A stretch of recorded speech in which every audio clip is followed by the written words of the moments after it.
हरे कन्हैया के भाग के आइल हिया गोहिया हमके लगत हिया हरी राम राम इ त ताला मारल ह बुझा त कौनो नाही हम सघरवा में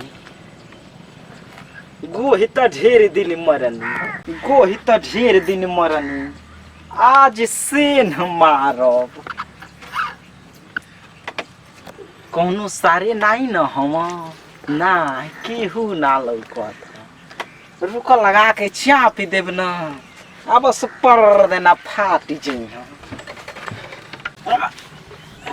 सारे घुसताए नाही है ओकर माई कहत रहलिया कि रमवा ले जाई काम देही बाकी हम कहली हाँ कि बरसात के मौसम बा का होई रम मारे यही से कितना मान कोड़ देगा का करी यही में चाप नहीं का ना ई त हरे से निकल जाई भक्सीना कि मारी देवलिए टूट जाए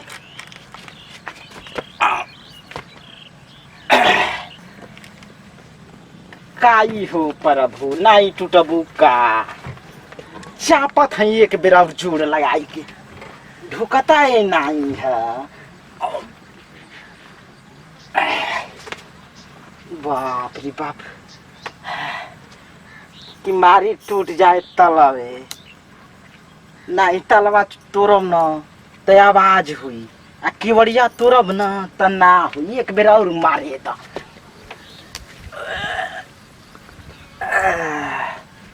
अरे माई रे माई चल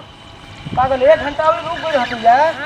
तो हो छोड़ के तो परिया जो रहे सहा ना कोई रही तो आज तो भूख प्यास ना लगी रहो के तो खाली सूर धराई ले के कदी माने मरत रह लोग खइला बिना 1 घंटा के बाद ना खइती जा प्यास लागल दूसरा के काम सोत रहनी है कि अपने काम करत रहनी हमनी के भूख लागल बिया बर्दाश्त ना लागल हम इधर उरे भर देखत तनी आ ई तोर कौन आदत बा कि तू खेतों में सोहे जाली त लिपस्टिक मार के जाली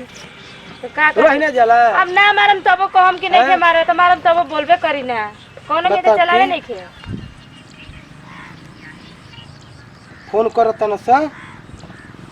चल चल चल घर चल यही से तरफ खींच तरफ ना मार लिहन लिपस्टिक बुझाला कि जाए के बा केहू के देखावे 1200 ओनिए पुल कन्ना हो तुम्हारे ना तो जिए ना देना हमरा के कि कौन जगह तोरा कमी बा कि मरते नहीं थी घरे नहीं कुल कइल जाला कि खेतों में लिपस्टिक मार के पकिए में बोल जरूरी बा जाए तो जे के रहल हमने कर नहीं जे दू आदमी चल अरे आई का करता रे ए भाई चोर हरे चोरो तो हमनी के पूजा करे अरे सेन हमारे त ये कहा त कि हम चोर नहीं है भैया रे भैया रे मत कर हमने के बनी है खेत में मोरा तनी जा जो देखो नहीं की सब मिला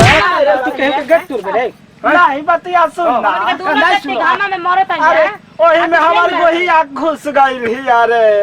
गोहिया घुस गइल हो हां तो जब गोहिया घुस गइल बिया वही में तो तू कहे के दरवाजा तोड़ के तोर गोहिया महंगा बेची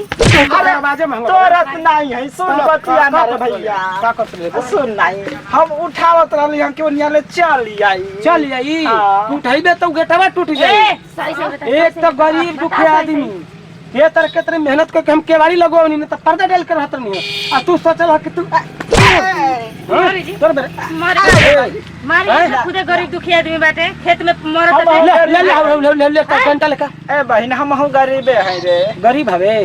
गरीब तो सोचे तरल है कि अब भैया टूट जाई तो 4-5,000 खर्चा हो छोड़ दे तबे ठीक हो तोरा भी 4-5,000 रुपया के कमी बा गरीबदार मारी जी और के घर में ढुको से मारे कोई आदत रहेगा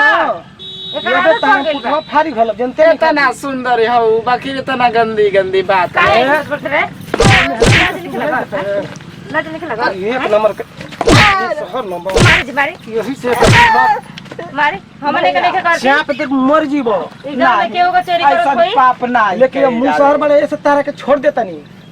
कि लागे लगबा तो मुआ देती है कि नोटिया छाप के तू देवता हवे भैया छोड़ देवता है ना आदमी है हम आज के बाद हमें एक दुआरी पर लौके के ना चाहिए नहीं लगता गाँव में ना लौके के ना चाहिए। ना अइबे नहीं आई अइबे नहीं है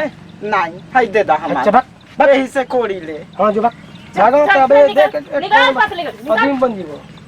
बताओ हमनी के ना खेत में जाके मरत नहीं जा हमनी के ना आई रहती जा त का भई रे रवा के तो टोपरी लौकत रहे टोपरी थुक ले जी तब चल जी हां पागल तू सही कहलिए कि अगुता के हमके घरे ले आइली इधर हम लिया के चलिए नहीं न तो गोही के चक्कर में इमय हमनी के गेट से त दूर दे आज तो रही गाना गुरिया धरे नहीं तो मैं लूट के लेके चल गइल ही तब करे बताइए। चलता चलता देखा जा रे चलिए।